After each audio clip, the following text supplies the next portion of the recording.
Why does the moon change shape? Have you ever looked up at the night sky and noticed that the moon seems to change shape?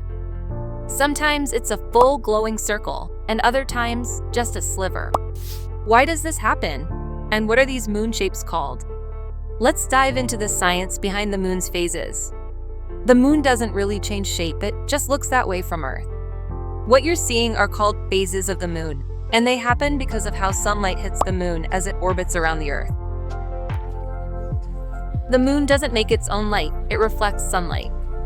As it moves around the Earth, the amount of light we see changes, which creates the phases.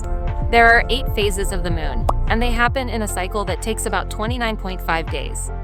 We start with the new moon, when the moon is between the Earth and the sun, and we can't see it because the sun is lighting up the far side. As the moon moves, more of its lit up side becomes visible. First, we see a sliver called a waxing crescent. Then we get a half moon, or the first quarter. After that, more than half of the moon is lit, and we call it a waxing gibbous. Finally, we get to the full moon, when the whole side of the moon facing Earth is lit up.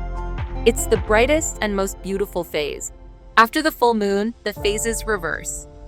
The moon starts getting smaller or waning. We see a waning gibbous, then the last quarter, another half moon, and finally a waning crescent, before the cycle begins again with a new moon. So, the moon doesn't actually change its shape, it's just moving through its phases as it orbits Earth, reflecting different amounts of sunlight. Have you ever noticed the phases of the moon? Which one is your favorite? Now, next time you see the moon, you'll know exactly what phase it's in. Thanks for watching, and don't forget to like and subscribe for more fun space facts. Keep looking up.